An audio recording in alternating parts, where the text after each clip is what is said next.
The year was 1989, and the streets of Boston were cloaked in the heavy fog of an October night. In a cramped, dimly lit room at the edge of Charlestown, a young boy named Elias Kane sat trembling at the foot of his bed, his small hands clutching a tattered notebook. His eyes, wide and unblinking, stared into the shadows as if they held secrets too monstrous for a child to bear. His mother, Mary, found him there at 3:13 a.m., whispering names and dates under his breath, each one laced with a chilling certainty. "They're going to die," he murmured, his voice barely audible yet sharp enough to pierce the silence. 13 of them, I saw it. I saw it all. Mary froze, her heart pounding as she watched her 9-year-old son scribble furiously in his notebook, the pencil scratching like a warning. The names he wrote weren't strangers. They were neighbors, teachers, even the priest from St. Mary's Church. Beside each name, a date.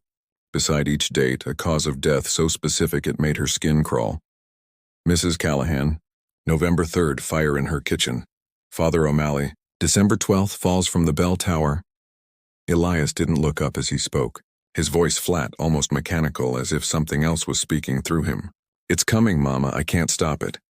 What makes your blood run cold isn't just that Elias was right. Every single prediction came true, down to the smallest, most gruesome detail. It's that no one could explain how he knew. Was this child with his pale face and haunted eyes touched by some divine gift? Or was he cursed? A vessel for something far darker, something that thrived on the chaos of human suffering. The truth buried deep in the shadows of this case is more unsettling than you can imagine, and it will unravel everything you thought you knew about the human mind. What would you do if a child looked into your eyes and told you the exact moment of your death? Would you believe him? Would you run? Or would you stay, desperate to uncover the truth even if it meant staring into the abyss? This is the story of Elias Kane, the boy who saw 13 tragedies before they happened, and the chilling mystery that left Boston trembling in fear. A mystery that raises questions no one dared answer. How could a child know such things? And what price did he pay for it? This case isn't just about death. It's about the fragility of the human soul, the thin line between sanity and madness, and the terrifying possibility that some truths are too heavy for any mind to carry. It's a story that will cling to you, make you question the safety of your own thoughts, and wonder if evil can hide in the innocence of a child's gaze. If you're ready to dive into this dark journey, hit that like button to help others uncover the secrets of this unholy case. In the comments, leave the phrase, "I'm ready to discover the truth about Elias Kane." By doing so, you're joining a community of truth seekers, those brave enough to face the inexplicable and demand answers where others turn away. Thank you for being here, for daring to look where most would close their eyes. Prepare yourself, because what comes next contains a key revelation that will forever change the way you see the human mind. The fog hung low over Boston's Charlestown neighborhood as November 3rd, 1989, dawned gray and oppressive. Mary Kane hadn't slept since that night she found Elias whispering his grim predictions. His notebook, now hidden under her mattress, felt like a live grenade in their small apartment. She tried to dismiss his words as the ramblings of a troubled child, perhaps sparked by the ghost stories he loved or the grim sermons at St. Mary's. But deep down, a gnawing dread told her otherwise. Elias hadn't been himself since the summer. His laughter had faded, replaced by long silences and those unblinking stares into corners where no one else saw anything. That morning, Mary stood at the kitchen window clutching a chipped coffee mug, when a piercing scream shattered the stillness. It came from the brownstone across the street, where Mrs. Callahan, a widowed schoolteacher in her 60s, lived alone. Smoke was already curling from her kitchen window, thick and black as neighbors spilled onto the sidewalk. Mary's heart stopped. She remembered Elias's words, scrawled in his childish handwriting. Mrs. Callahan, November 3rd, fire in her kitchen. Her mug slipped from her hands, shattering on the linoleum floor. By the time the fire trucks arrived, it was too late. The blaze had consumed Mrs. Callahan's kitchen, sparked by a faulty gas stove she'd complained about for weeks but never fixed. The coroner later confirmed she'd died of smoke inhalation before the flames reached her. Her body slumped near the back door as if she'd almost escaped. The neighborhood mourned, calling it a tragic accident, but Mary couldn't shake the image of Elias's notebook. He hadn't spoken since that night, but when she looked at him that afternoon, sitting cross-legged on the living room floor, He met her gaze with an expression that wasn't quite sorrow. It was something heavier, like resignation. Word of Elias's prediction hadn't yet spread, but Mary confided in her sister Clara over a hushed phone call. "He knew, Clara," she whispered, her voice trembling. "He knew the exact day, the exact way she'd die." "How could he know?"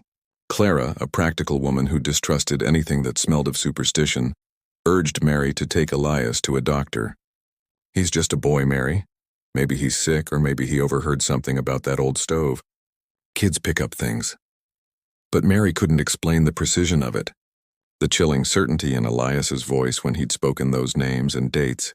Desperate for answers, Mary took Elias to Dr. Samuel Hirsch, a child psychiatrist at Boston General Hospital.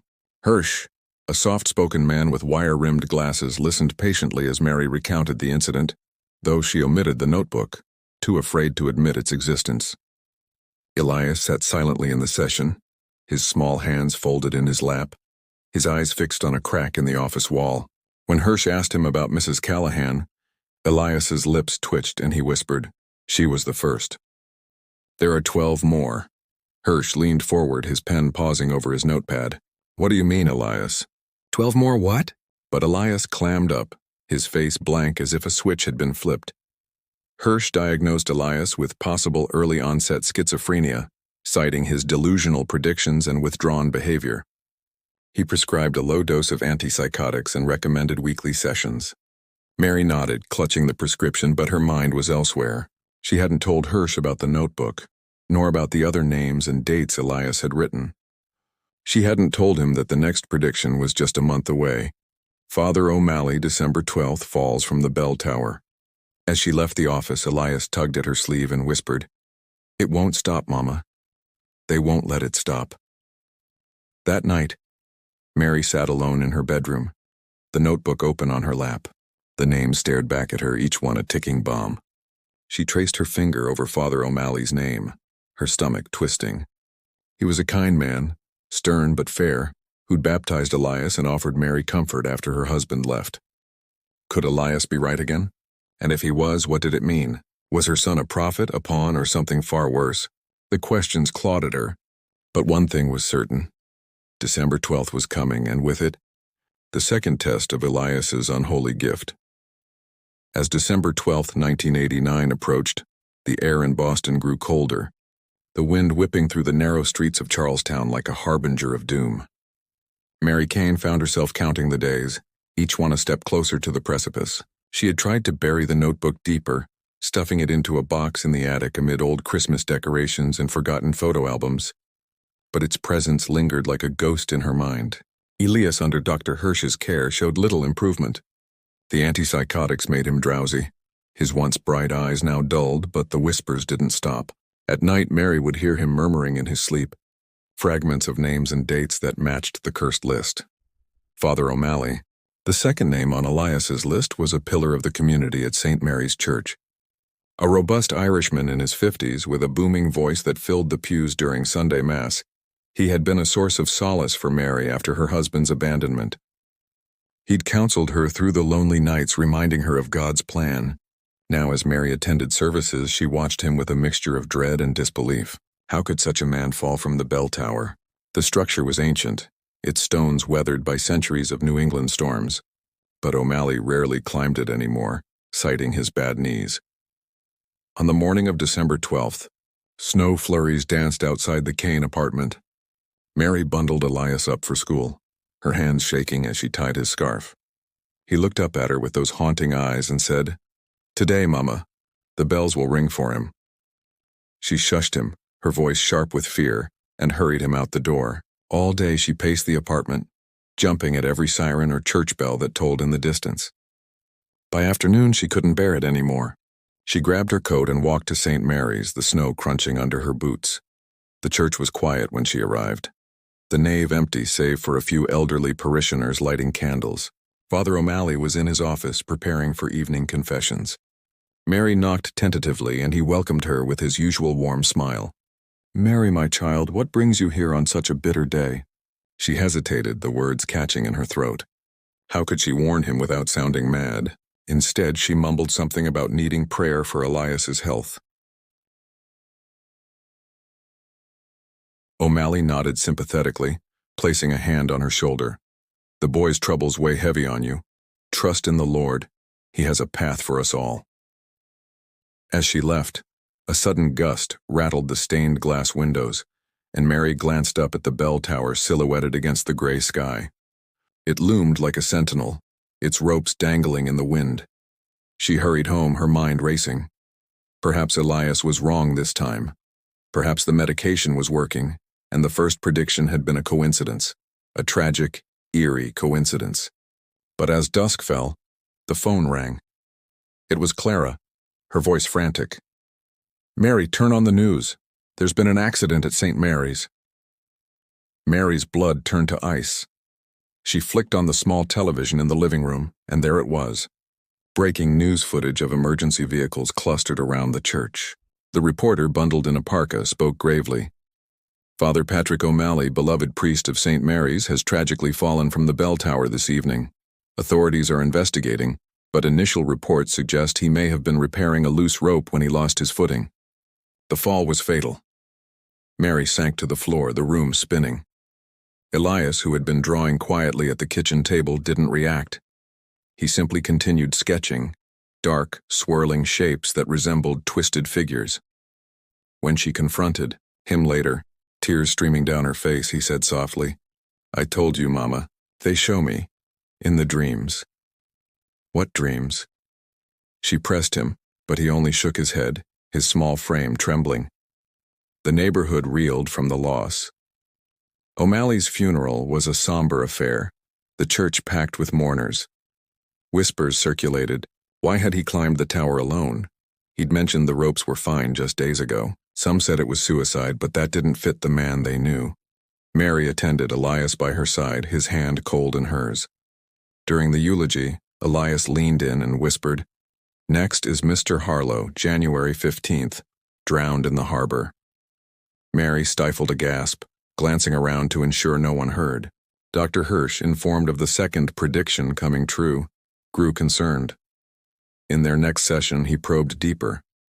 "Elias, these things you say, where do they come from?" Elias stared at the floor. "From the voices. They come when I sleep. They show me pictures like movies in my head." Hirsch noted it down, adjusting his diagnosis to include auditory and visual hallucinations. But Mary, sitting in on the session, felt a chill. Hallucinations didn't predict deaths with such accuracy. As the days blurred into weeks, Mary began researching on her own. She visited the Boston Public Library, poring over books on psychic phenomena, child prodigies, and even demonic possession. One volume, a dusty tome on historical cases of precognition, mentioned similar children throughout history, orphans in Victorian England who foretold disasters, only to be institutionalized or worse. But none matched Elias's precision. She confided in no one, not even Clara, who dismissed her growing paranoia as grief. Meanwhile, Elias's behavior worsened. He stopped eating much, his cheeks hollowing out. At school, teachers reported he'd stare blankly during lessons, occasionally muttering under his breath. One day, he drew a picture of a man sinking into dark waters, labeling it Mr. Harlow. The teacher, alarmed, called Mary in. "He's scaring the other children," she said. Mary took the drawing home, adding it to the growing pile of evidence she hid away. January 15th loomed like a storm cloud. Mr. Harlow was a fisherman, a gruff man who docked his boat at the harbor near their neighborhood. Mary debated warning him but feared the consequences. If she did, and nothing happened, she'd look foolish.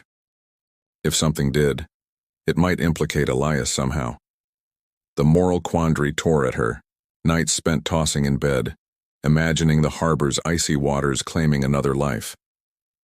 In the midst of this turmoil, a new figure entered the picture. Detective Liam Burke, a seasoned investigator with the Boston PD. He'd been assigned to O'Malley's case, suspicious of the accident label. Burke, with his sharp eyes and no-nonsense demeanor, knocked on doors, asking questions. When he reached the Canes, Mary's nerves frayed. "Did you notice anything unusual about Father O'Malley lately?" he asked. She shook her head, but Elias, peeking from the hallway, caught Burke's attention. "Kid, you see anything?" Elias paused, then said, "He fell because the rope broke, but it wasn't supposed to." Burke raised an eyebrow, jotting it down. Later, forensics confirmed the rope had been frayed, but not naturally, almost as if tampered with. Burke's suspicions deepened, but with no leads, the case stalled. Unbeknownst to Mary, Burke began watching the neighborhood, his instincts telling him something was off. As January drew near, Mary's desperation peaked. She considered leaving Boston, packing up and fleeing to her sisters in New York, but Elias refused. "I have to stay," he said. "They need me to see it all." "Who were they?" Mary demanded, but Elias only smiled faintly, an expression that sent shivers down her spine. It wasn't a child's smile. The harbor winds howled as January 15th arrived, and Mary braced for the inevitable. She kept Elias home from school, watching him like a hawk. That evening, as the sun dipped below the horizon, the phone rang again. It was a neighbor. "Mary, you hear about Harlow? Boat capsized in the harbor. They're saying he drowned." The world tilted and Mary clutched the receiver, her vision blurring. 2 down, 11 to go. But now, with Burke circling, the net was tightening. What if someone connected the dots? What if Elias wasn't predicting, but causing? The bitter chill of January 15th, 1990 settled over Boston Harbor like a shroud, the water lapping against the docks with a rhythmic, ominous persistence. Mary Kane had spent the day in a haze of anxiety, her eyes darting to the clock every few minutes as if willing time to slow. Elias sat in the corner of the living room, his knees drawn to his chest, rocking gently back and forth. He hadn't spoken much since Father O'Malley's death, but his silence was louder than any scream, filled with the weight of unspoken horrors. Mary had called in sick to her job at the local diner, unable to face the sympathetic stares of customers who still whispered about the priest's fall. Instead, she busied herself with mundane tasks, scrubbing counters that were already clean, all while stealing glances at her son. As evening descended, the harbor lights flickered on, casting long shadows across the icy waves. Mr. Harlow, a weathered fisherman in his late 40s, was known for his solitary routines. He lived alone in a ramshackle house near the docks, his life a cycle of early mornings and late nights on his boat, the Sea Widow. Neighbors said he was a man haunted by his own demons. His wife had drowned years ago in a boating accident, leaving him bitter and reclusive. Elias's prediction had painted a vivid picture, drowned in the harbor, not out at sea, but close to home. Mary had debated anonymously tipping off the police, but fear held her back. What if they traced it? What if they questioned Elias? The call came just after 8 p.m., shattering the tense quiet of the apartment. It was Clara again, her voice laced with urgency. "Mary, it's Harlow. They found his boat overturned near the pier. He's gone. Drowned, they say." Mary's knees buckled and she gripped the phone cord to steady herself. The details trickled in over the next hour via the evening news. Harlow had set out for a routine check of his traps, but a sudden squall, unpredicted by forecasters, had capsized his vessel. His body washed up on the rocks, lungs full of salt water, his face frozen in a grimace of surprise. No foul play suspected, just another tragedy in a city no stranger to them. But for Mary, it was confirmation of the impossible. 3 predictions, 3 deaths, each unfolding with eerie precision. She confronted Elias that night, shaking him gently by the shoulders. "How, Elias? How do you know these things?" His eyes, dark pools reflecting her desperation, met hers. "The shadows tell me, Mama. They come in the night, whispering pictures into my head. They show me the ends, the broken threads." "Shadows?" Mary pressed for more, but Elias withdrew, curling into a ball on his bed. She spent the night watching him sleep, noting the way his lips moved soundlessly, as if conversing with unseen entities. Detective Liam Burke, meanwhile, had not idle. The O'Malley case nagged at him like an itch he couldn't scratch. The frayed rope had been sent for further analysis, and preliminary reports suggested it had been cut partially with a sharp blade, not worn by time. Suicide? Unlikely. Murder? Possible, but who would target a priest? Burke expanded his inquiries, interviewing parishioners and neighbors. When he heard about Mrs. Callahan's fire, and now Harlow's drowning, a pattern emerged, not in method, but in proximity. All victims lived within a few blocks of the Kane apartment. Coincidence? Burke didn't believe in them. He visited the Kanes again, this time with a notepad full of questions. Mary opened the door, her face pale and drawn. "Detective," she said, forcing a smile. "What can I do for you?" Burke stepped inside, his gaze sweeping the room until it landed on Elias, who was coloring at the table, images of dark waves and sinking figures. "I'm looking into a few recent deaths in the area. Mrs. Callahan, Father O'Malley, and now Mr. Harlow. You know them?" Mary nodded hesitantly. "Everyone does. Small neighborhood." Burke probed further, asking about any unusual behavior or connections. Elias, without looking up, murmured, "The rope was cut because it had to be, for the fall." Burke's eyes narrowed. "What did you say, kid?" Elias repeated it, his voice monotone. Mary interjected quickly. "He's just repeating what he heard on the news." But Burke wasn't convinced.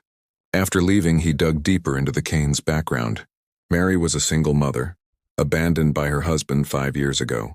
Elias had no history of trouble, but school records noted his recent withdrawal and odd drawings. Burke consulted a colleague in the department's cold case unit, who mentioned similar patterns in old files, clusters of deaths linked to alleged psychic phenomena. Skeptical, Burke filed it away, but the seed was planted. Dr. Hirsch's sessions with Elias intensified. In one particularly grueling meeting, Hirsch used hypnosis to delve into the boy's subconscious. Under trance, Elias spoke in a voice not entirely his own, deeper with an archaic lilt. "The 13 must fall to balance the scales. The child is the conduit, the seer of fates woven long ago." Hirsch recorded it, puzzled. Post-hypnosis, Elias remembered nothing, but Mary, listening from the waiting room, felt a surge of terror. Was her son possessed? She turned to books again, this time on occult history. She discovered tales of harbingers, children throughout history who predicted calamities, often linked to ancient curses or entities. One story from colonial Boston spoke of a boy who foretold the Great Fire of 1760, only to vanish afterward. As February approached, the next prediction loomed: Miss Elena Vargas, February 20th, poisoned by her own medicine. Elena was the local pharmacist, a kind woman in her 30s who filled Elias's prescriptions. Mary knew her well. Elena had even given Elias candy during visits. The thought of her dying from tainted medicine twisted Mary's gut. She considered switching pharmacies but feared altering fate might make things worse. Instead, she watched Elena from afar, noting her routines. Elias's health deteriorated. He grew thinner, his skin pallid, plagued by nightmares that left him screaming. "They're getting louder, Mama!" "The shadows want more." Mary held him through the nights, her own sleep fractured. She confided in Clara finally, showing her the notebook. Clara's face drained of color. "This isn't right, Mary. We need to get him help. Real help, maybe a specialist in, I don't know, parapsychology?" They researched together, finding Dr. Rebecca Lang, a psychiatrist specializing in anomalous experiences at Harvard. Mary scheduled an appointment, hoping for answers beyond medication. Burke, tailing leads, overheard a conversation at the diner about Elias's weird predictions. A waitress mentioned the boy had warned her about a slip on ice days before it happened. Not on the list, but uncanny. Burke confronted Mary at home. "Your son, he knows things. How?" Mary broke down, tears flowing. "I don't know. He just sees them." Burke softened, seeing her anguish. "Let me help. Tell me everything." She did, handing over the notebook. Burke scanned the list, his expression hardening. "The next name, Elena Vargas. We can prevent this," he said. "Watch her, protect her." For the first time, Mary felt a glimmer of hope. But as February 20th neared, the air thickened with foreboding. Elias whispered warnings of interference, his eyes glazing over during trances. On the 19th, Burke stationed himself near the pharmacy, vigilant.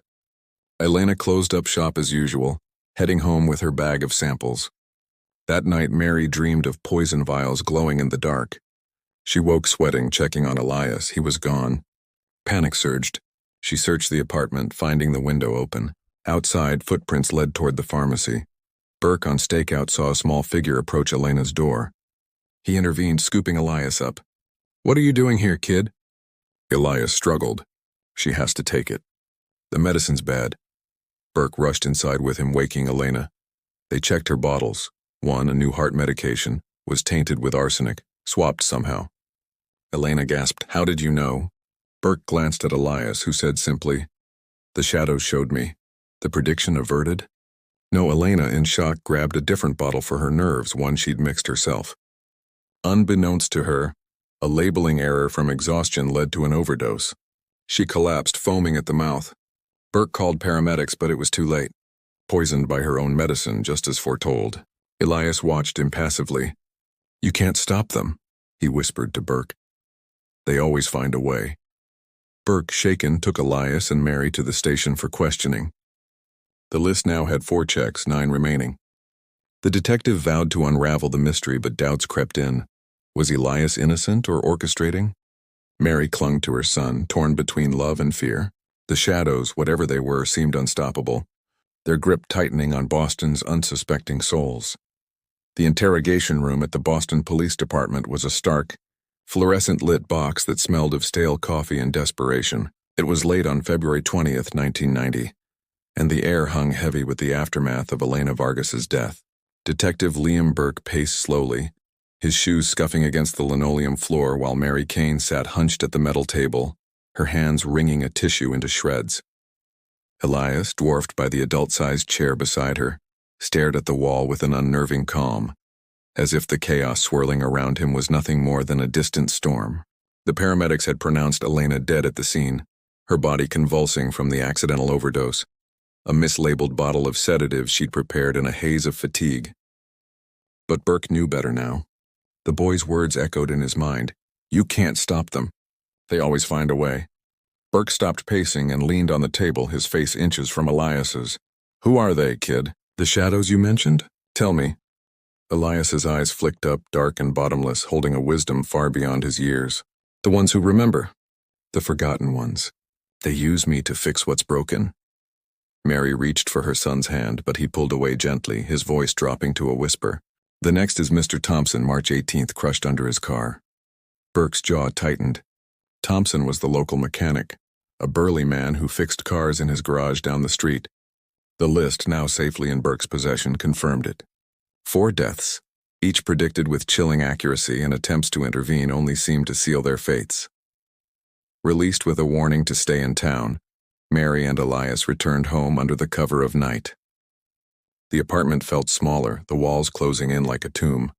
Mary tucked Elias into bed, her fingers lingering on his forehead, feeling the unnatural coolness of his skin. "Why you, baby? Why does it have to be you?" Elias's eyes fluttered shut. "Because I was chosen. From before." "Before what?" Mary wondered, but sleep claimed him, leaving her alone with her torment. She pored over the notebook's remaining names, each one a neighbor or acquaintance.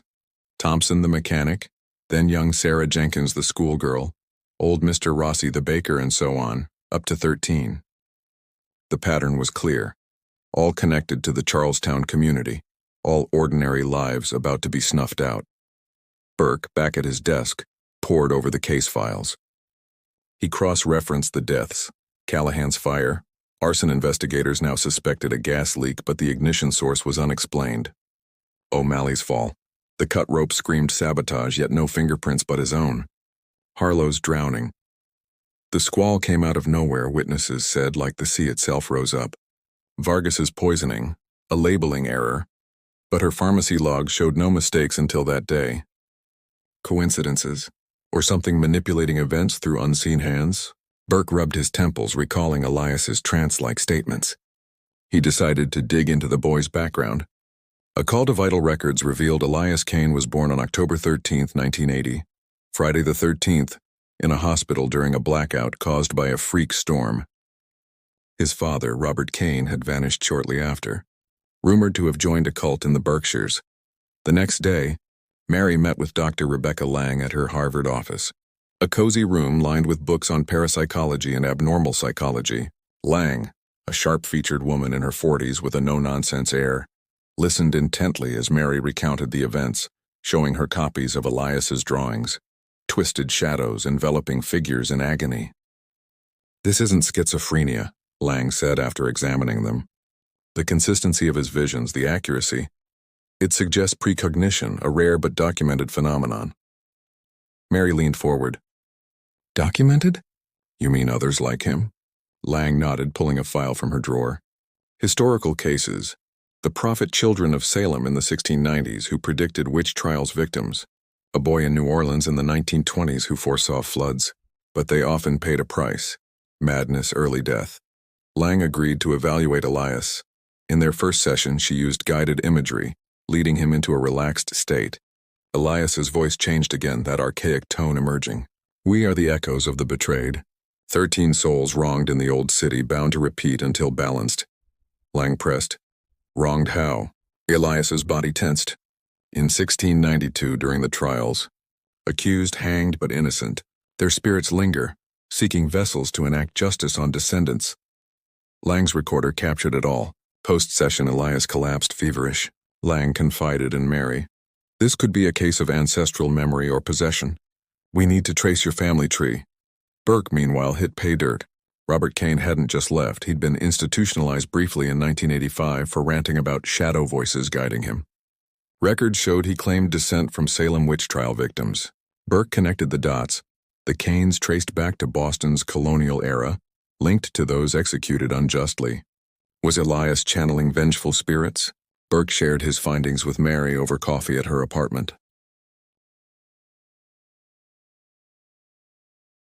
"Your son might be a medium for ghosts seeking revenge." Mary paled. "Revenge on whom?" Burke spread out photos of the victims. "Look, Callahan's maiden name, Goodwin, descendant of a Salem accuser. O'Malley's lineage ties to Judge Hathorne. Harlow to Constable Herrick. Vargas to a juror. They're all connected to the trial's perpetrators." The revelation hit like a thunderclap. The 13 predictions corresponded to 13 key figures in the Salem hysteria, whose bloodlines persisted in Charlestown. Elias wasn't predicting random deaths. He was announcing karmic retributions orchestrated by spectral forces. Mary wept.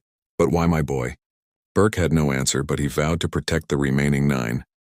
"We'll warn them, relocate if needed." But doubt gnawed at him. Previous interventions failed. What if the shadows adapted? As March 18th approached, tension mounted. Mr. Thompson, forewarned by Burke, locked his garage and stayed indoors. But Elias grew weaker, bedridden with visions. In delirium, he muttered, "The car will fall anyway. The jack will slip." Mary nursed him, her heart breaking. Lang visited daily, attempting rituals from esoteric texts to sever the connection. Burning sage, chanting protective incantations. Elias screamed during one, his body arching as if electrocuted. They won't let go. They need the balance. On the 18th, despite precautions, Thompson decided to tinker with his car in the driveway, convinced the warnings were superstition.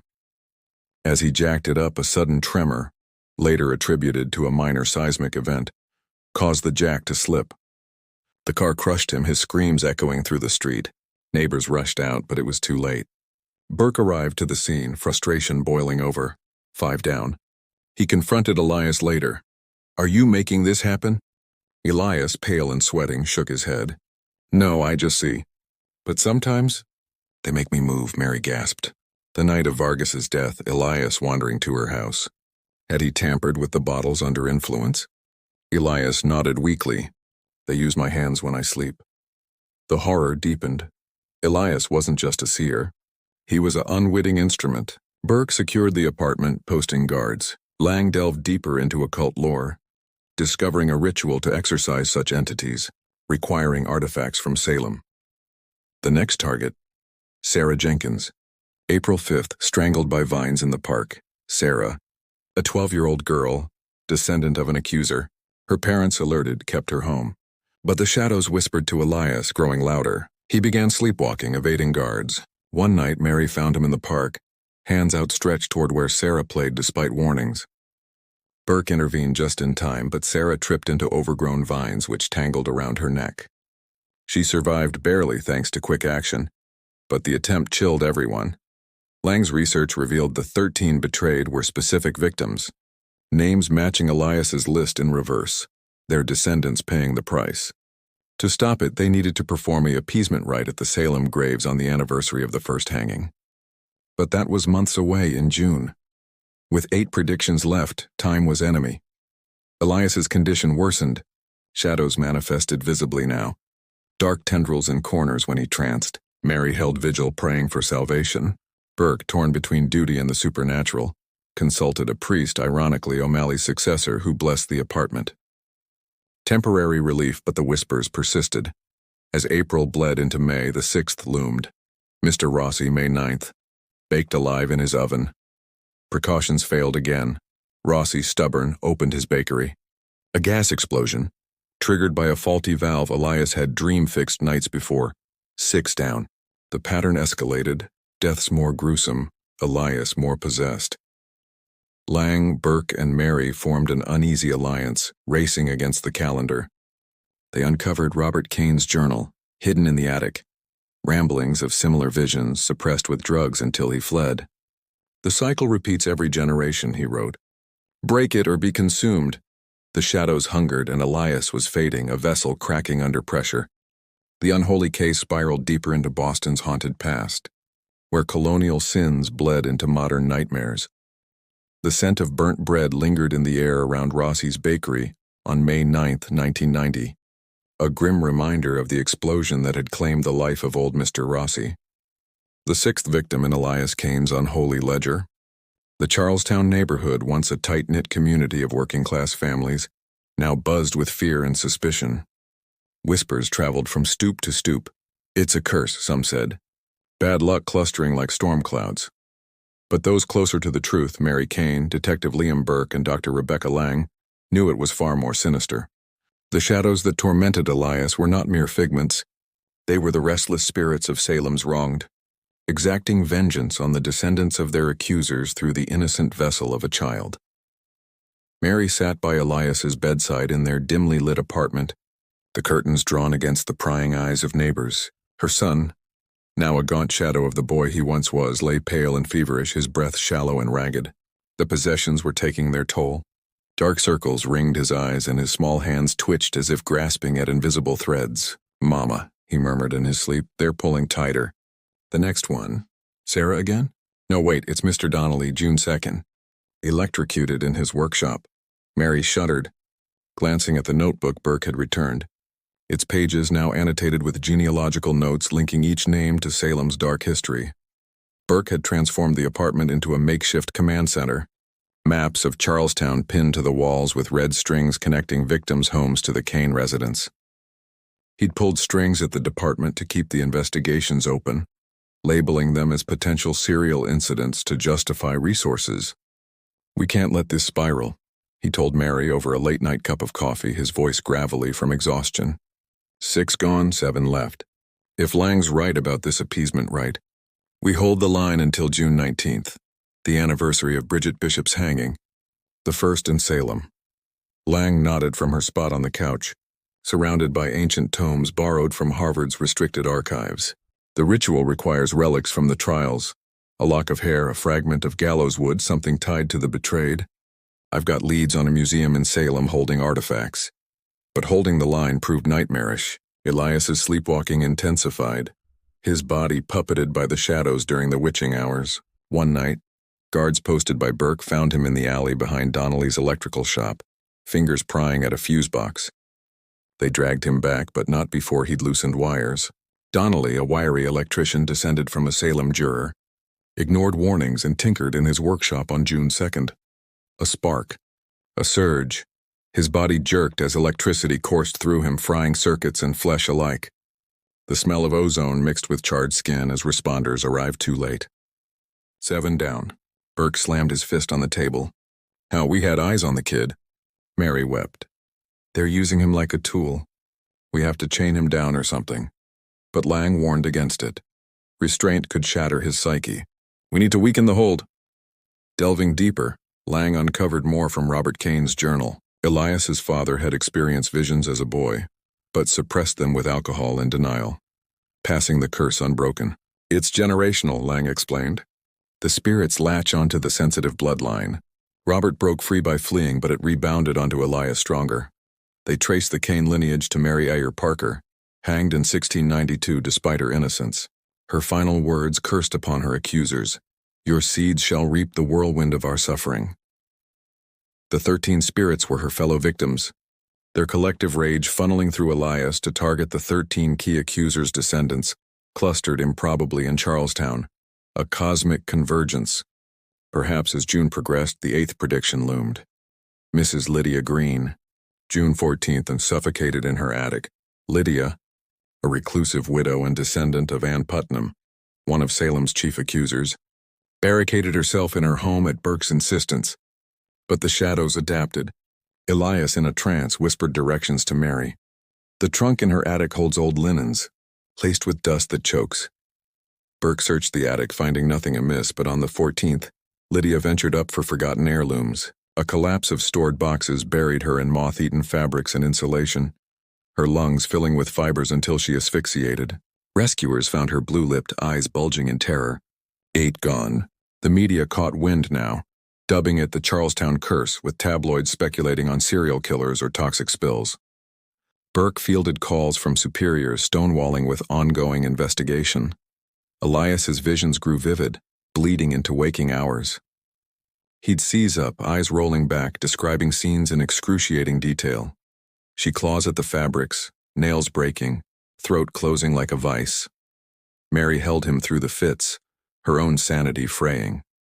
Lang attempted hypnosis to communicate with the entities.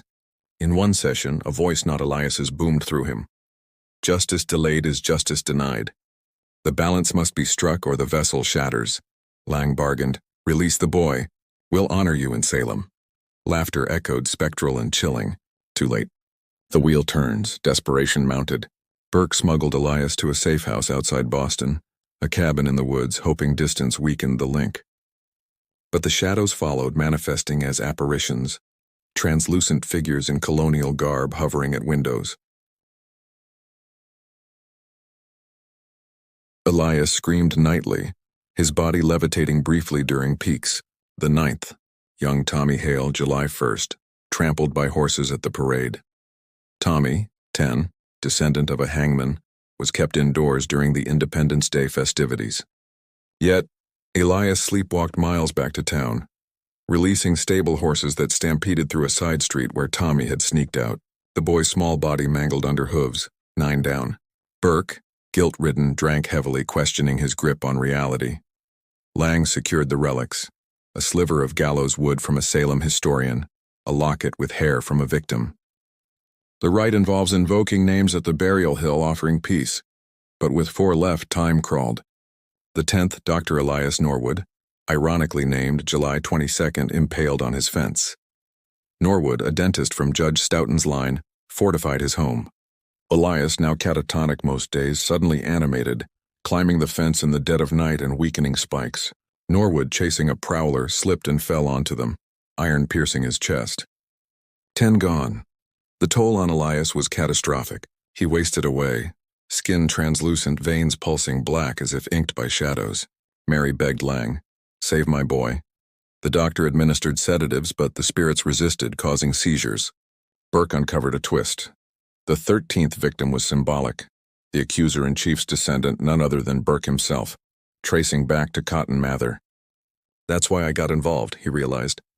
They drew me in. His death predicted last December 31st, consumed by fire in the old church. With 3 remaining, they raced to Salem. En route, the 11th, Sister Agnes, August 10th, drowned in holy water. Agnes, a nun from a prosecutor's bloodline, was at a convent. Elias, restrained in the car, thrashed free, directing a freak flood from a burst pipe into the baptismal font where she prayed. She slipped, head submerging until lifeless. 11. In Salem, under a blood moon, they performed the rite at Gallows Hill. Lang chanted, burning the relics, calling names of the betrayed. Elias convulsed, shadows pouring from his mouth like smoke. "Release us!" They howled. A vortex formed, spirits visible, agonized faces swirling. Mary held Elias, tears streaming. "Take me instead." The rite peaked, a burst of light shattering the darkness. Elias slumped, the shadows dissipating. But the cost, the 12th, Mayor Harlan Croft, September 5th, fallen from City Hall. Despite the right, inertia carried it. Croft tumbled from a balcony during a speech, neck snapping, 12. As December approached, Burke braced for his end, but Elias, recovering slowly, whispered, "It's broken." The 13th won't come. The curse lifted, but scars remained. Elias forever changed, haunted by echoes. The mist-shrouded hills of Salem seemed to exhale a collective sigh as the vortex of shadows dissipated into the night sky on that fateful evening in September 1990, leaving behind a silence that was almost deafening in its abruptness. Mary Kane cradled her son's limp body against her chest, her sobs echoing off the ancient stones of Gallows Hill, where so many innocents had met their unjust ends 3 centuries prior. Dr. Rebecca Lang stood nearby, her face etched with a mixture of exhaustion and tentative triumph, the charred remnants of the relic smoldering at her feet. Detective Liam Burke, his coat torn and face smudged with dirt from the ritual's chaotic climax, scanned the darkness warily, half expecting the spirits to regroup and strike again. But the air felt lighter, the oppressive weight that had clung to them for months lifting like fog burned away by dawn. Elias stirred weakly in Mary's arms, his eyelids fluttering open to reveal eyes that, for the first time in what felt like an eternity, held a spark of the child he had been before the nightmares began. "Mama, they're quiet," he whispered, his voice hoarse but his own, no longer laced with that eerie, archaic timbre that had sent chills down their spines. Mary pressed her lips to his forehead, tasting the salt of her tears mingled with his sweat. "It's over, baby. It's finally over." Lang knelt beside them, checking Elias's pulse with trembling fingers. "The right worked. The connection is severed, but we need to get him to a hospital. His body's been through hell." They bundled Elias into Burke's car, the drive back to Boston a blur of winding roads and flashing headlights. At Boston General, doctors swarmed, hooking him up to IVs and monitors, diagnosing severe malnutrition, dehydration, and what they termed psychosomatic trauma. Mary refused to leave his side, holding his hand as he drifted in and out of consciousness. Burke paced the waiting room, his mind replaying the events, the swirling apparitions, the howling winds, Elias's body contorting as the shadows fled. He'd seen things that night that defied his rational, street-hardened worldview, things that would haunt his dreams for years to come. News of Mayor Harlan Croft's death broke the next morning, September 6th, sending shockwaves through the city. The 12th victim, fallen from the balcony of City Hall during a routine address on urban renewal. Witnesses described him leaning too far over the railing, as if pushed by an invisible force, his body crumpling on the steps below with a sickening thud. The media frenzy intensified, linking it to the Charlestown curse that had claimed 11 others. Conspiracy theories exploded. A serial killer still at large, a toxic environmental hazard, even whispers of supernatural involvement fueled by anonymous leaks. Burke fielded calls from reporters, his responses curt. No comment. Investigation ongoing. But in the quiet hours at the hospital, the trio, Mary, Burke, and Lang, pieced together the fragments of what had transpired. The right, drawn from obscure Puritan grimoires, had offered the spirits acknowledgement and peace, burning their relics as a symbolic release from earthly bonds. Yet Croft's death suggested residual momentum, like a train derailing after the brakes were applied. The curse had inertia, Lang theorized over cafeteria coffee. The first 12 were locked in, but the 13th, your death, detective, was the capstone. By breaking the cycle before it completed, we averted the final one. Burke nodded grimly, his hand unconsciously touching the locket around his neck, a family heirloom tracing back to Cotton Mather. Lucky 13, huh? But what about the boy? Will he be okay? Elias's recovery was slow, marked by fits and starts. He slept for days, his body rebuilding strength, but when awake, he spoke of lingering echoes, faint whispers in the corners of his mind, like distant radio static. They're not mad anymore, he told Mary one afternoon, sunlight filtering through the blinds. They just wanted to be heard. Psychiatrists, including Dr. Hirsch returning to the case, marveled at his turnaround. The hallucinations ceased, the trances vanished, but scars remained, night terrors that left him screaming, aversion to shadows, and an uncanny sensitivity to others' emotions, as if the spirits had left a piece of themselves behind. As October rolled in, the anniversary of Elias's first vision approaching, Mary took him home to a changed apartment. Neighbors eyed them warily, some crossing the street to avoid the cursed family. Clara, Mary's sister, visited often, bringing homemade meals and cautious optimism. "He's looking better, Mary," color in his cheeks. But Mary saw the changes. Elias's drawings now depicted peaceful scenes, fields, birds, smiling faces, but occasionally, a dark figure lurked in the background, a reminder of the unholy bond. Burke delved into closing the cases officially. Autopsies and investigations revealed subtle manipulations, tampered stoves, cut ropes, tainted medicines, all traceable to moments when Elias had sleepwalked under influence, his small hands guided by spectral forces. No charges were filed.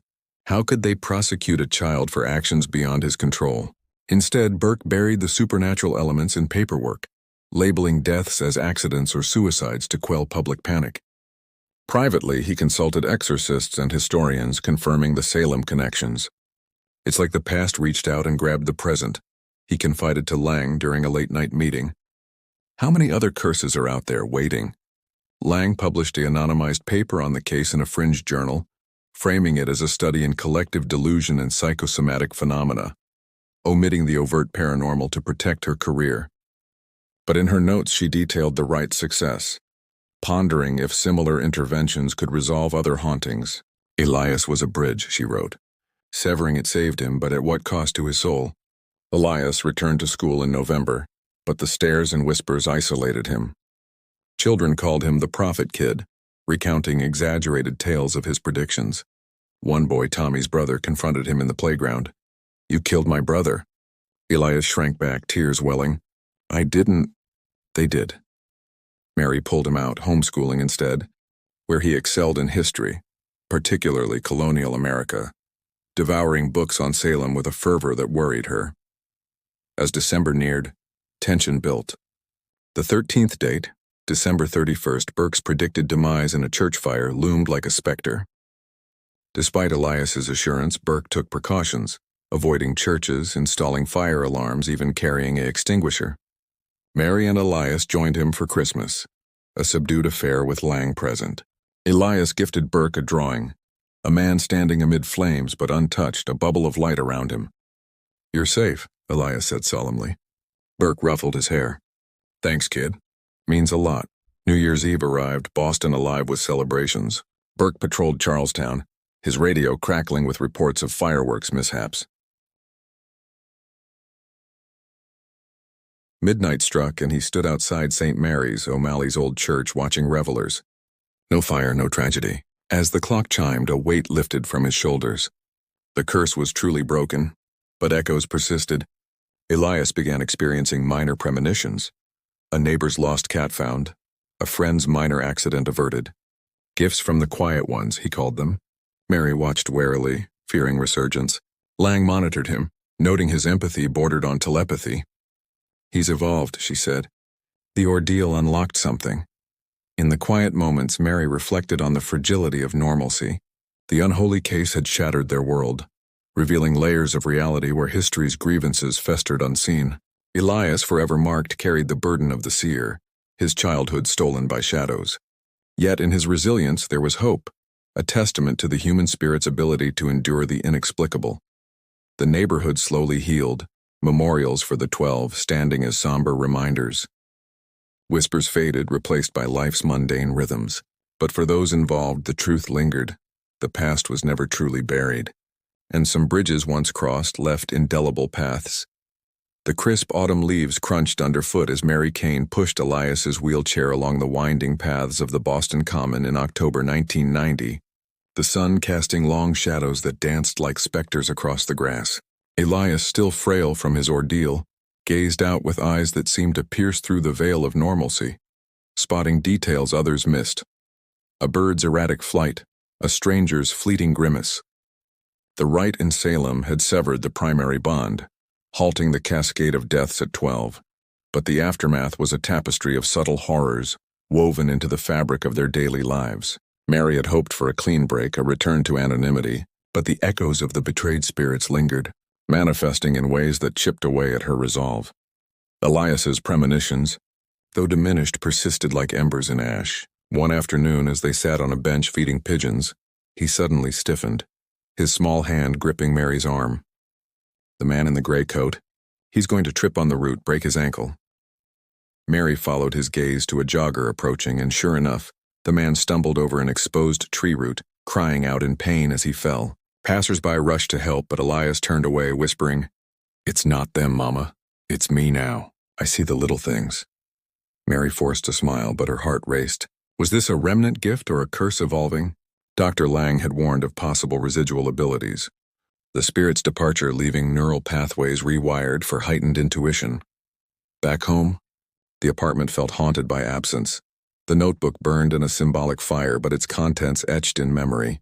Neighbors had begun to thaw, offering tentative greetings, but underlying fear simmered. One evening, Clara visited with a casserole, her eyes darting to Elias as he played quietly with blocks. "He's so quiet now," she said, hesitating. Mary nodded. "He's healing." But that night, Elias woke screaming from a dream. "The 13th. It's not over. It's inside." Mary rocked him, soothing words masking her terror. Burke, checking in weekly, dismissed it as PTSD, but Lang wasn't so sure. "We disrupted the cycle mid-stride. There might be backlash." As November's chill set in, strange occurrences escalated. Objects moved on their own. A cup sliding across the table, doors creaking open at 3:13 a.m., the exact time of Elias's first vision. Mary found drawings under his bed. Faint outlines of the 12 victims, their faces contorted, but with a 13th figure shrouded in darkness. "Who's that?" she asked. Elias shrugged. "The one who got away." "Burke?" But the detective reported no issues, though he admitted to vivid nightmares of flames licking at church pews. Lang arranged a follow-up session at her office, using biofeedback machines to monitor Elias's brainwaves. As he relaxed, spikes appeared, correlating with visions. "See that theta wave surge?" Lang pointed. "It's like a receiver tuning in." Under light hypnosis, Elias spoke. "They left, but pieces stayed. Shards in my mind, sharp and cold." Probing deeper, a voice emerged. Not the collective spirits, but a singular entity, softer, mournful. "I am the anchor." The 13th betrayed. Who chose mercy? Lang's eyes widened.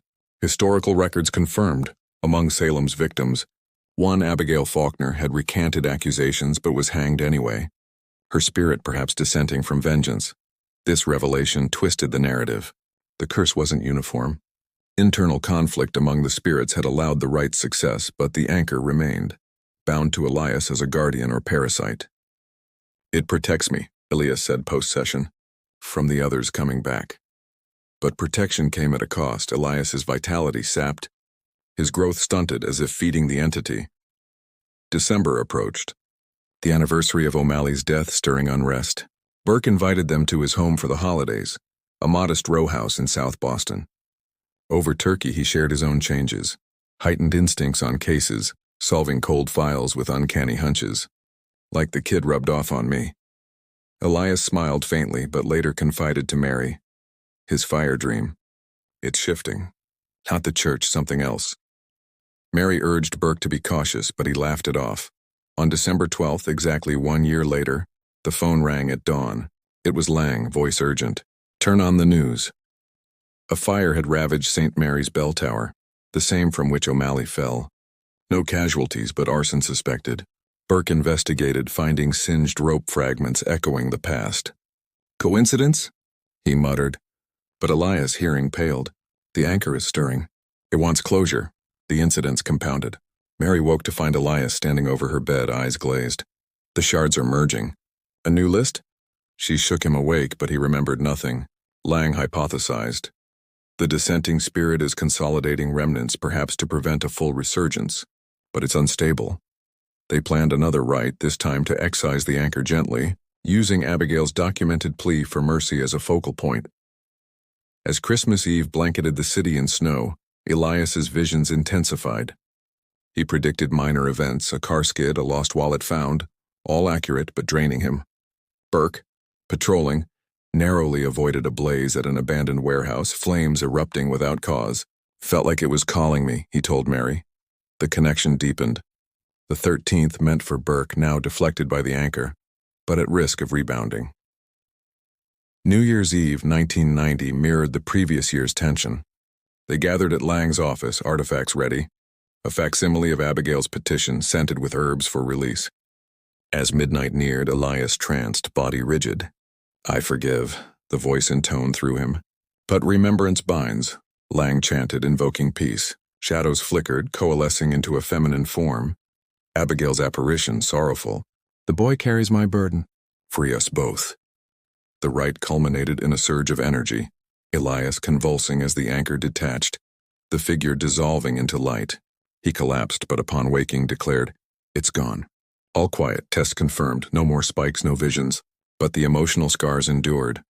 Elias's trust in his own mind fractured, Mary's vigilance eternal. In the ensuing months, life tentatively normalized. Elias gained weight, laughed more, though shadows made him flinch. Burke closed the curse files attributing deaths to a deranged culprit never caught. A cover story. Lang's research evolved, documenting the case anonymously as a breakthrough in psychospiritual phenomena. Yet subtle disturbances hinted at incompleteness. Elias occasionally murmured forgotten names, and Burke dreamed of Salem fields. Mary wondered if the cycle truly broke or merely paused, waiting for another vessel. The Unholy case, though resolved, cast long shadows, a testament to history's unrelenting grasp on the living. The clock struck midnight on New Year's Eve 1990, the chimes echoing through Dr. Rebecca Lang's dimly lit office like a final judgment, as the luminous apparition of Abigail Faulkner dissolved into ethereal wisps, leaving behind a profound stillness that enveloped the room. Elias Kane slumped forward in his chair, his body finally relaxing after the convulsive release, his breathing steady for the first time in months. Mary Kane rushed to him, her hands cupping his face, searching his eyes for any trace of the torment that had defined their lives. "Elias, are you?" He nodded weakly, a small smile breaking through the exhaustion. "It's empty now, Mama. No whispers, no shards." Lang, her voice trembling with relief, checked the biofeedback monitors. The erratic spikes had flattened into normal rhythms. Detective Liam Burke, standing guard by the door with a crucifix clutched in his pocket, exhaled deeply. "We did it. The anchor's gone." They spent the early hours of 1991 in quiet celebration, sipping chamomile tea as fireworks burst outside, symbolizing a new beginning. Elias slept soundly on the couch, his face peaceful, unmarred by the furrows of possession. Mary watched him, her heart swelling with hope, though a nagging doubt lingered. What if the silence was merely a pause, a deceptive calm before another storm? Lang reassured her. The rite was precise. Abigail's mercy severed the last tie. Elias's mind is his own again. Burke, ever the skeptic turned believer, added, "And if anything stirs, we know how to fight it now." The following weeks brought tentative normalcy. Elias returned to homeschooling, his appetite returning as he devoured books on astronomy and dinosaurs, subjects far removed from colonial horrors. His predictions ceased entirely. No more glimpses of minor mishaps or lost items. Mary found employment at a bookstore, the quiet stacks a balm for her frayed nerves. Burke closed the Charlestown cases with fabricated reports of a transient arsonist, burying the supernatural truth to prevent mass hysteria. Lang, invigorated, began drafting a book proposal on the case, disguised as fiction to protect identities. But as January's snows melted into February's slush, subtle cracks appeared in the facade of recovery.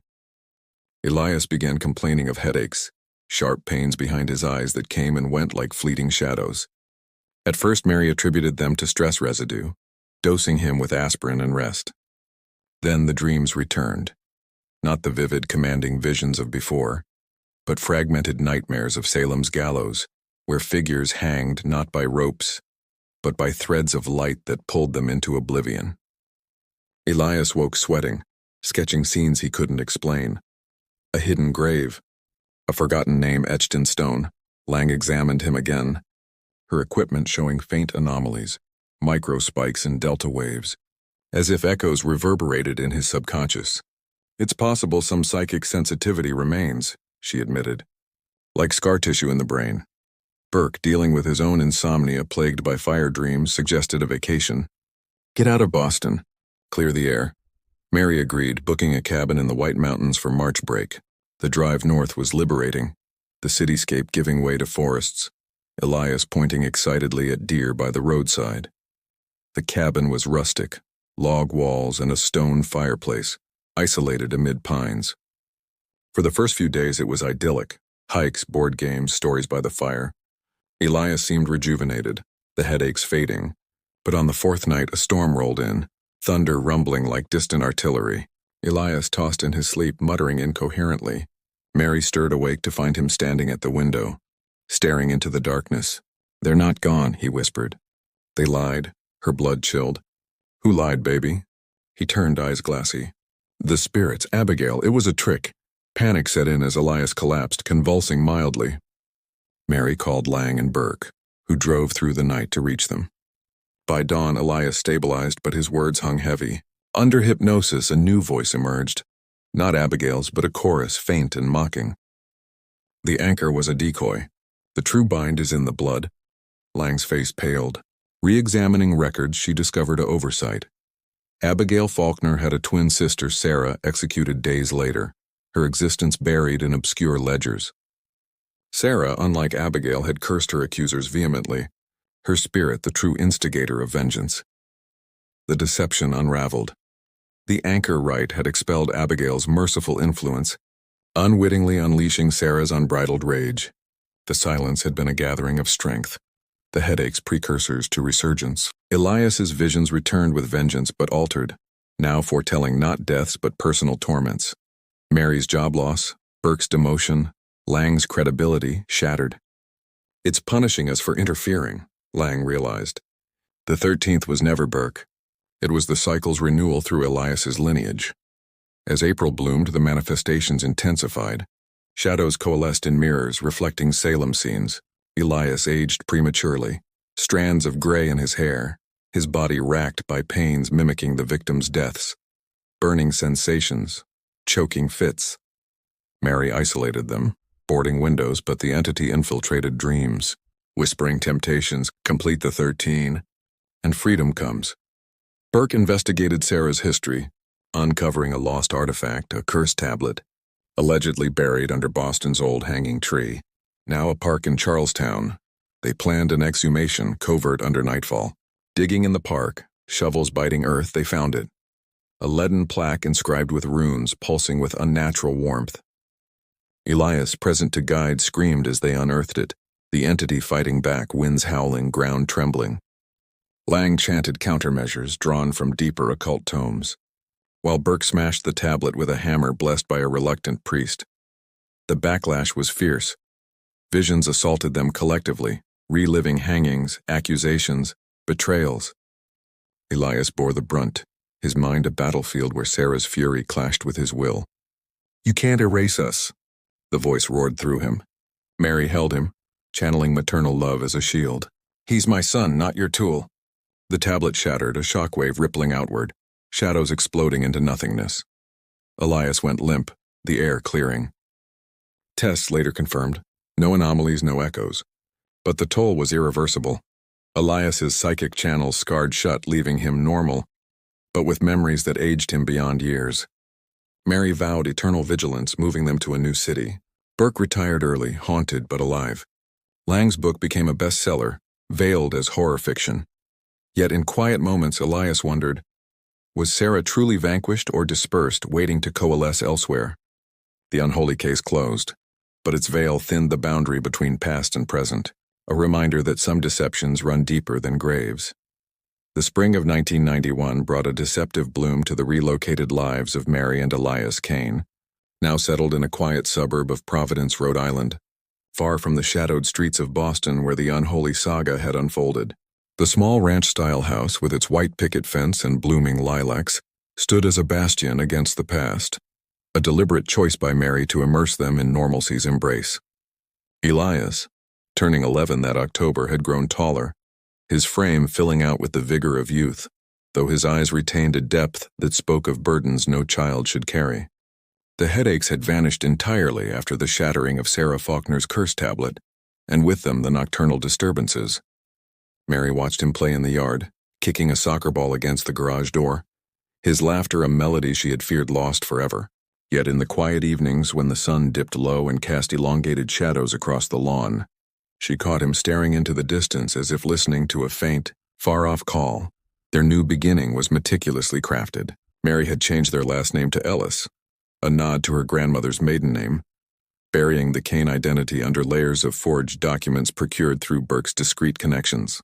Elias attended a local elementary school, where teachers praised his intellect and quiet demeanor, unaware of the storms he had weathered.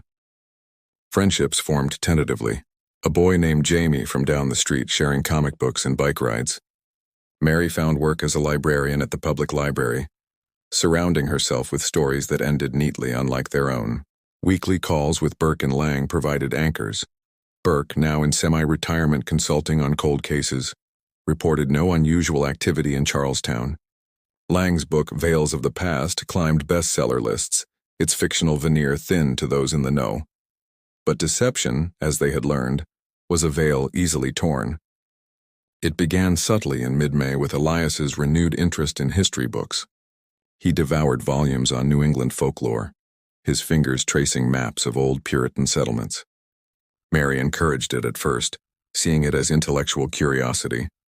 Then the drawings reappeared, innocuous at first, landscapes of hanging trees and colonial villages, but escalating to figures with nooses, their faces blurred but familiar.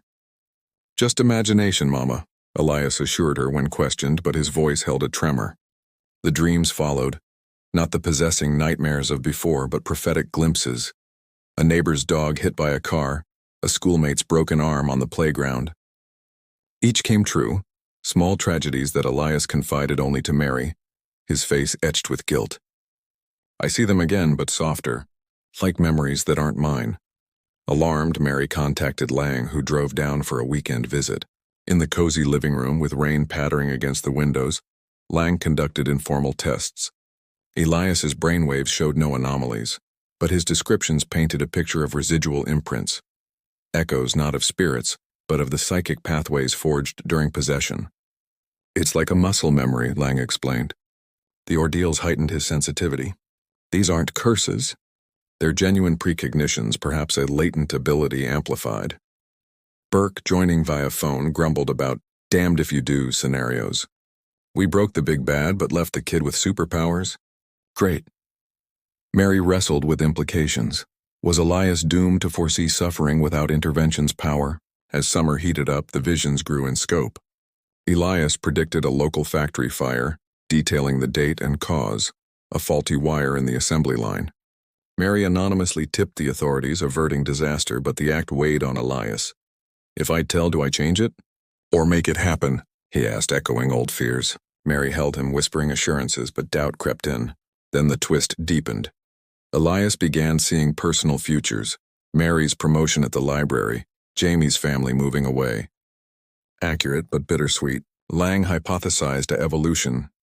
Without the vengeful overlay, his gift is purifying into something benevolent. Yet benevolence carried shadows. In July, during a neighborhood barbecue, Elias froze mid-bite of a hot dog, his eyes glazing. The bridge. Collapse on August 3rd. Cars plunging into the river. Mary pulled him aside, heart pounding. The Providence River Bridge, a daily commute route. She debated action, warn and risk exposure, or silence and bear guilt.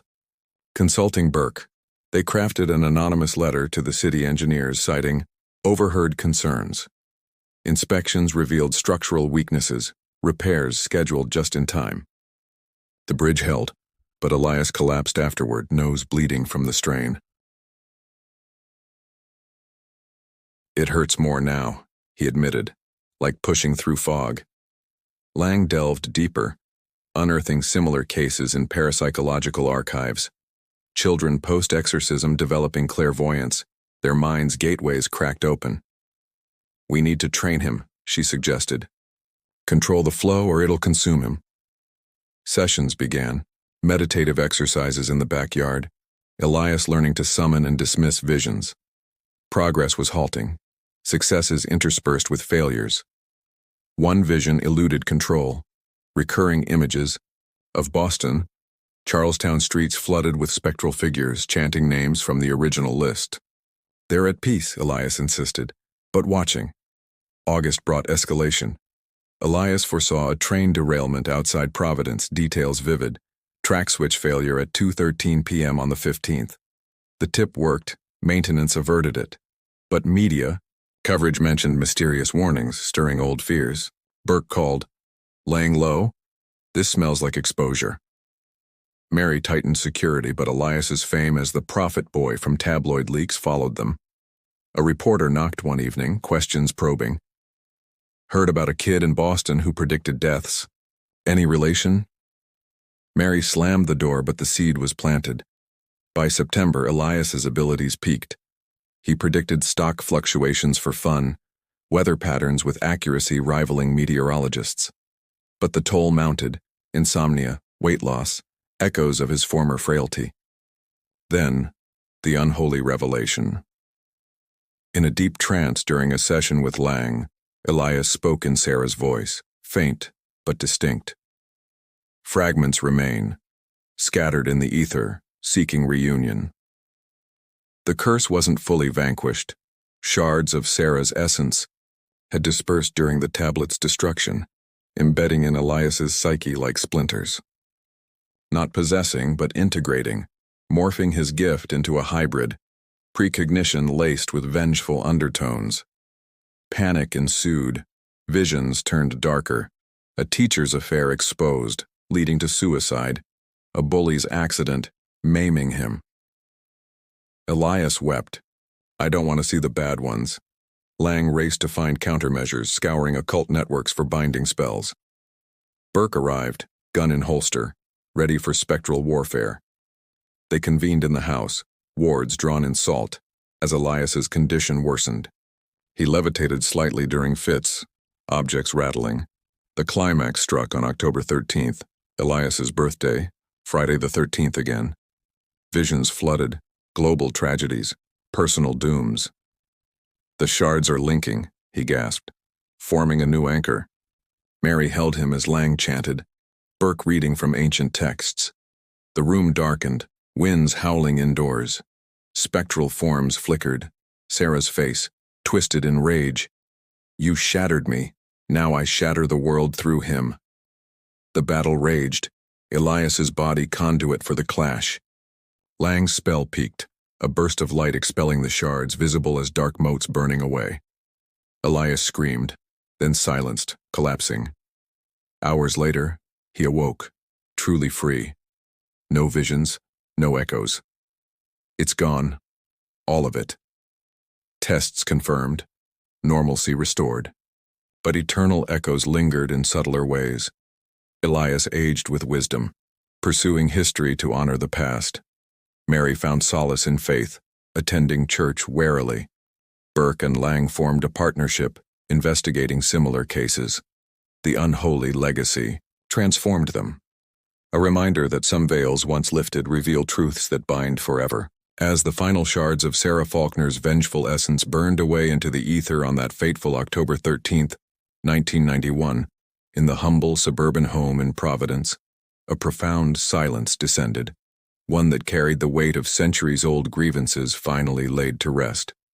Elias Kane, now Elias Ellis, opened his eyes, truly his own for the first time since that foggy October night in Boston 2 years prior.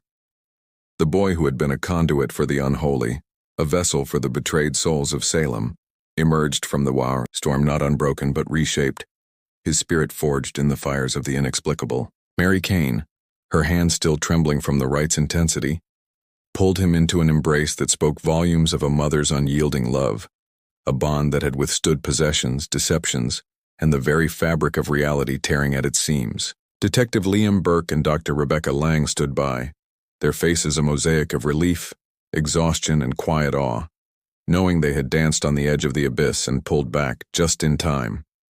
This unholy case, rooted in the dark underbelly of American history, reveals the terrifying truth that the past is not a distant echo but a living force, capable of reaching through time to claim its due. Elias's story is a chilling testament to the fragility of the human mind, how innocence can be hijacked by ancient wrongs, and how the sins of our ancestors can manifest in the most unexpected ways.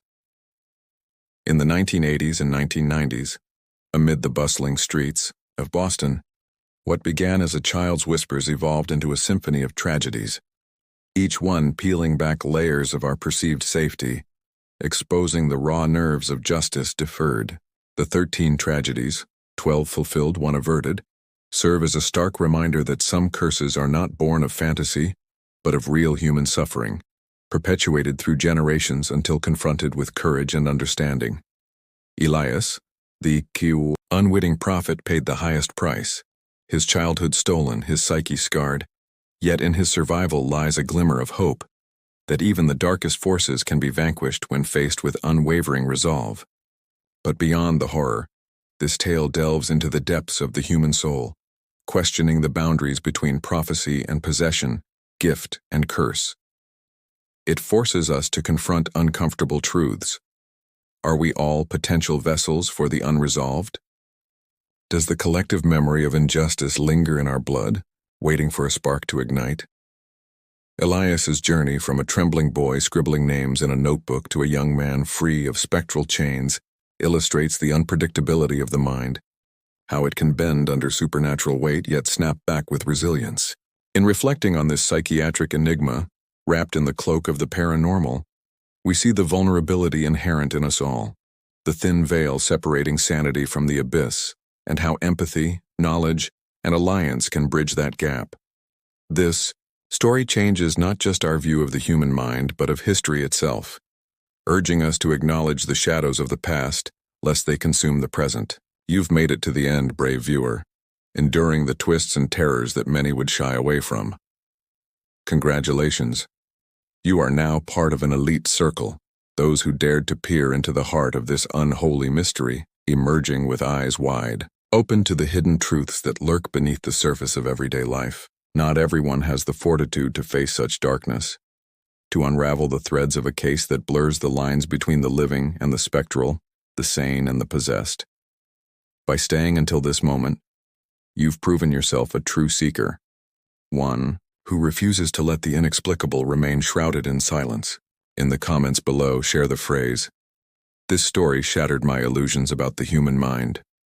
By doing so, you'll signal to the most dedicated followers that you're one of us, a committed explorer of the strange and sinister.